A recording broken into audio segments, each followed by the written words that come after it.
Hello everybody, greetings from one of my favorite parks on the Oregon coast. This is Heceta Head, Heceta Lighthouse State Park, and it's about midway in the Oregon coast. The Oregon coast has 363 miles of coastline. It's all public, and it's just an amazing place to connect to the natural world. If you'd like more information about this particular park, which I recommend for anyone visiting the Oregon coast, especially for the first time, follow me through this nature connection experience, and then at the end I'll tell you a little bit more about this specific location. Location is very important when connecting deeper to the natural world, because what you're doing is you're saying hello to the spirits of the land in place. And no matter where you go in the world, there are spirits of the land that are waiting to connect with you. They just need you to say hello. It's like plugging into the World Wide Web. And that's why I always talk about location. It's very important. It's not important from the standpoint of tourism or checklists and those kinds of things. It's really important that wherever you go, you give a nod to the land and the land spirits, and your experience will be better. Guaranteed.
If you're new to this channel, let me just tell you how this works. I love to find beautiful places. Usually they're within the Pacific Northwest, and I spend time on the land. I spend time with the spirits of land in place that we talked about. I say hello, focus on the things that I'm also working on myself. And then I come up with a theme, and then I share that with you in this beautiful venue for nature connection. And it can be whatever you want it to be, but it's really a time for you to It's really a time for you to press pause in daily life, to just take a breath in and breathe in, breathe out. And studies show that just 20 minutes a day doing this, doing something that's connected to the natural world, is enough to make lasting changes in your life if you do this as a routine. Now I'm driving the 363 miles of the Oregon coast down to California. I love this road trip. I've done it many times. And as I left the beginning of this week, I had a cracked tooth. I had to go to the dentist to get that fixed. It's going to be a crown. And at the same time, my hot water heater, the heater to my house, blew a fuse and failed. And I need to have someone come and repair that. Now these are examples of things in daily life that happen. Stuff happens. And I'm on a trip now, and so I'm coordinating with that. And so today I'm sitting with this bubbling up anxiety, this stress that is around me, and I can't just ignore it. It's not always reasonable to just say I can't. I'm gonna put my phone on airplane mode and not look at the world around me.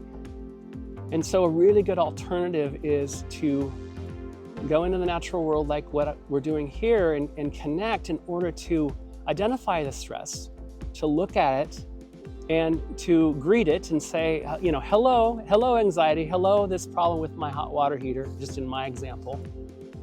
And when I do that tightness, that tightly wound spring in my mind unravels and it becomes more relaxed and it gives me more space. And so I invite you to join me today on this exercise of connecting with the land. And the lighthouse is a perfect symbol for this. It's about clarity. That beam of that lighthouse goes out into the ocean about 22 miles. And it's the brightest on the Oregon coast of all the lighthouses. I invite you to take in that theme of how can we be clear? How can I be more clear about the stress I'm feeling? How can I be more clear about the circumstances of my life in order to give me more freedom to navigate that gracefully? Choose to be here with me on this beautiful land on the Oregon coast.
So when I'm feeling stress or anxiety, the first thing I like to do is find perspective. And grounding in nature is a great way to find perspective because you can feel a sense of belonging because you know everything around you is interconnected, all these trees and the roots and all the parts of the ecosystem, and then they're resilient and they all have a purpose. So when I go into nature, I know immediately when I connect that I am going to be connecting with those things. And perspective is really helpful for me. And perhaps it's helpful for you in times of stress or anxiety. And today, when I looked at the Sitka spruce tree right here, I noticed all of these little areas of different kinds of scales. And what I noticed typically is a symbol for me to pay attention to. And I noticed these little spots. I invite you to join me in looking at all the different aspects of your life. If this is what makes up your daily life. For me, for example, this could be the hot water heater.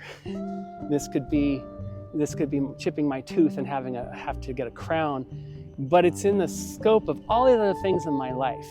And in this sense over here, this is my health, and this might be my ability to get to drive down the Oregon coast. And this might be the opportunity I have to make this video and show it to you. So this is an exercise in perspective. And it's a great place to start when you go into the natural world. So I invite you to join me in this exercise of working with this spruce tree, Sitka spruce tree, and asking the tree for help with perspective and just opening up to what are all the parts of your life. Some of the things are little birds in your bonnet. They may not be that pleasant. Some other things are wonderful. There's a mixture in everybody's life.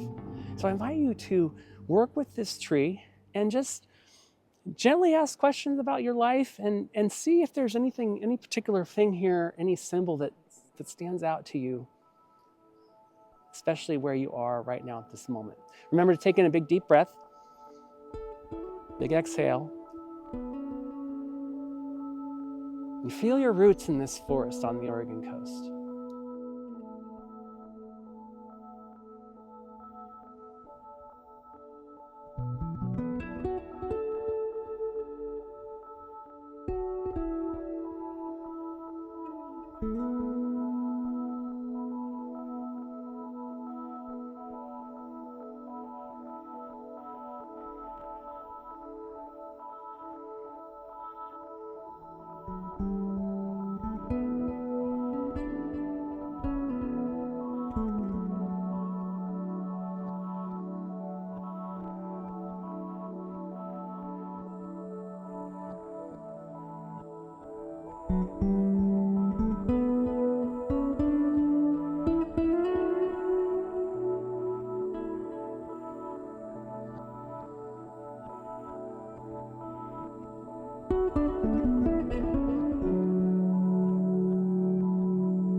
How are you doing so far?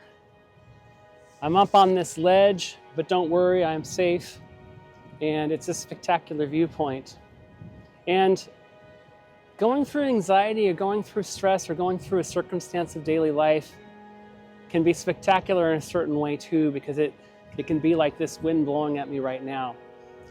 And I invite you to join me for this next section where we're going to deepen a little bit more with feelings of anxiety, feelings of that stress, and take in all the aspects of this, and at the same time feel your connection to this land, feel your connection to the wind, and imagine the wind can help you.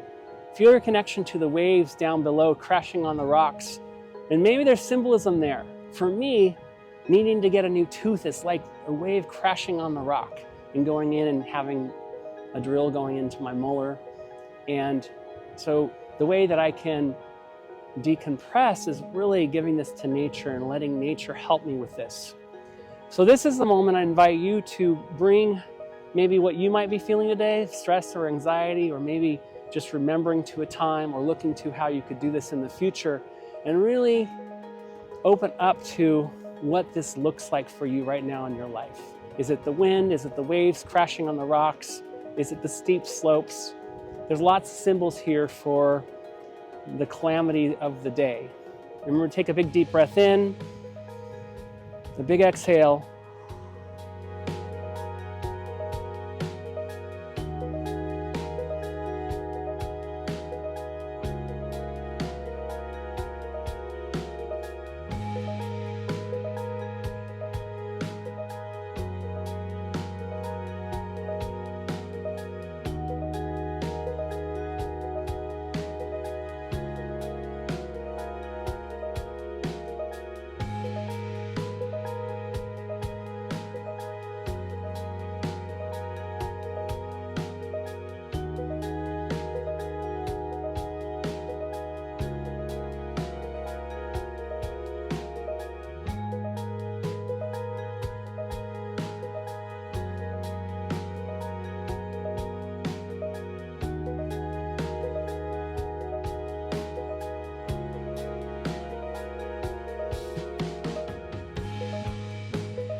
some really good work around identifying the stressors in life.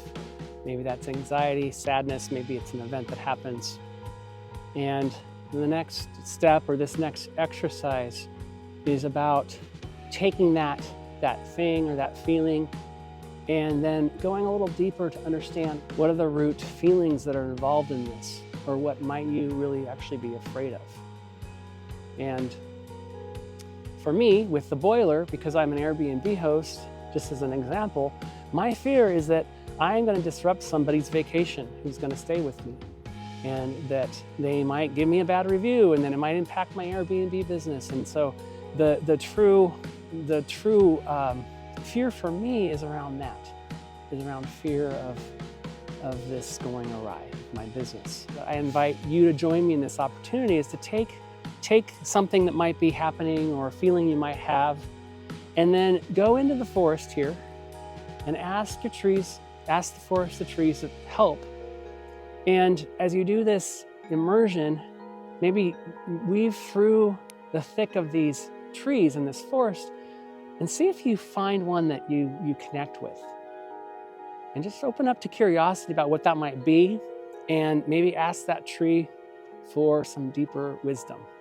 And if you don't know the answer, if you don't get any wisdom, that's okay. Just find yourself curious about connecting. And really, this is a symbol for getting through all the noise of daily life to really get to the root of the issue. Take a big deep breath in, big exhale. And feel yourself rooted in this forest as if you're a tree here.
Now, by now you might be saying, hey Matthew, stop talking. I just want to see the beauty of the forest.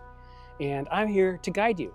And the point of this nature connection experience is about helping you connect to the land in ways that can help you with healing or with general wellness, empowerment, allowing yourself to see and truly understand and embody your resilience and your purpose, whether you know that purpose or not, and to feel your inner connection to the natural world.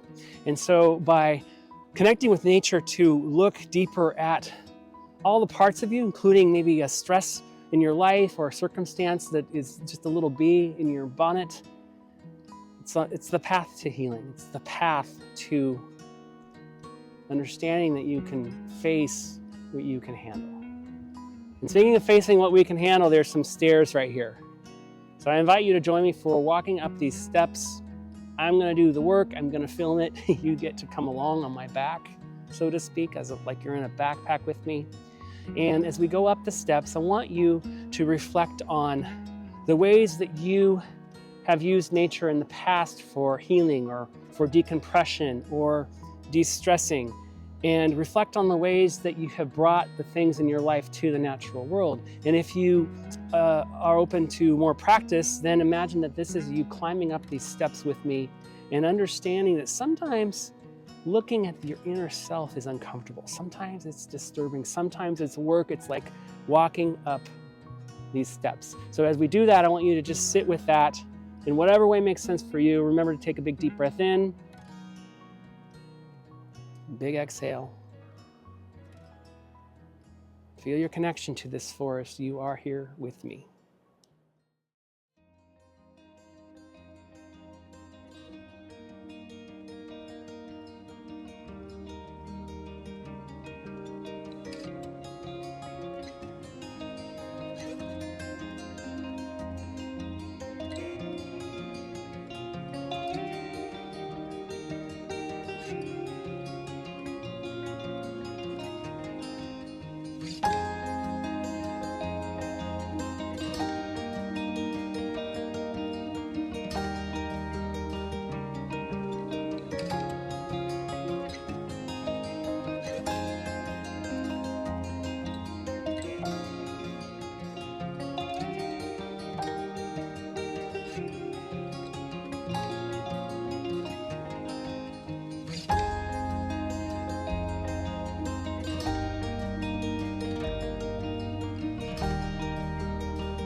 Climbing to the top of Heceta Head takes a little bit of effort. And right now I'm in the company of these giant Sitka spruce trees. And I'm gonna film a little bit more of the trip to the top. And as we continue on this journey, take a big deep breath in, a big exhale. But I invite you to join me in reflecting on the times in your life when you climb to the top of a proverbial mountain, or maybe you literally climb to the top of a mountain. And what and what that was like for you. And reflect on how, in that instance, whenever that was, how you were strong like this age-old tree and wise, and that you had resilience and you had a sense of some kind of purpose or something within you that drove you to keep going up to the top of that mountain. Whether it was a life circumstance that felt really hard or time you had to stand up and take on courage and take courage to take action, I invite you to sit with that version of yourself and reflect on that as we continue up this trail and really zoom into what were the components and what are the components of you? How do you rally to persevere and bring that into this experience?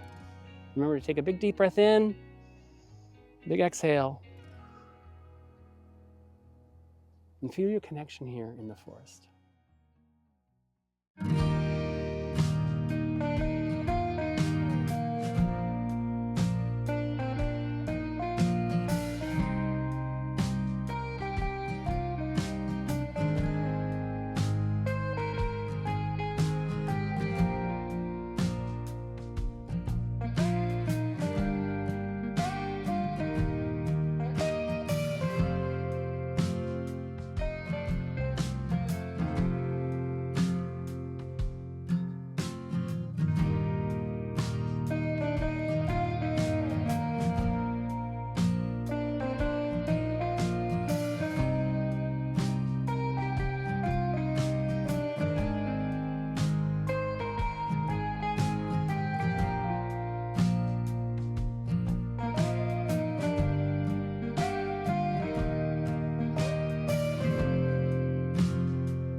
The magic of a nature connection really is the ability to take anything that's happening, any element of feeling, fear, anxiety, anything from your inner self, and offer it to the natural world and ask the land spirits, ask nature, whatever way makes sense for you, for help. And I've never been let down by that request.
This is where I leave you at this beautiful view. And I ask you to like and comment and share this video with people that you love. It does a lot to help my channel grow, to reach more people. So more people have access to nature's healing spirit, nature's sense of belonging and purpose. Just to remember that 20 minutes a day doing something connective like what we've just done here is enough to make lasting changes in your life, because over aggregate, over time, gives you all that healing and wellness and sense of empowerment to move forward in your life no matter what comes your way. This was the first part of a two-part series. Part 2 is the rest of this hike down to Hobbit Beach, and it's truly magical, which is a hint for the theme. So look for part 2 of this walk, this hike at Heceta Lighthouse State Park. Thank you for joining me. Now I promise to give you some details about this location. Heceta Head or Heceta Lighthouse State Park is just south of Yachats, about 20 miles. And it's a state park. It's $10 to park in the parking lot, or you can use an Oregon pass for all the state parks. Then you park kind of by the beach, and then you walk up to the lighthouse, which is also a bed and breakfast, and I've stayed there. It's a wonderful place to stay. The benefit of staying in the bed and breakfast is that you get access to the lighthouse at night. You can take a flashlight and walk up and watch the light rotating as it does day in and day out. So that's a fantastic experience as well. And then they serve this 7-course breakfast in the morning that's super fancy and really delicious. But this is in a corridor between Yachats and Florence of volcanic activity a long time ago. But the volcanic activity was lava that rushed into the water. And so you get these beautiful blowholes and rock stacks and all these things. It's one of my favorite parts of the Oregon coast. If you're looking to come here for the first time or you're doing a road trip, I really highly suggest you stay in Yachats or maybe Newport, so you're in proximity to Heceta Head here and all of the little nooks and crannies, all the beautiful places to go hiking, to look for agates on the beach, to find lighthouses like this, and to enjoy your nature connection.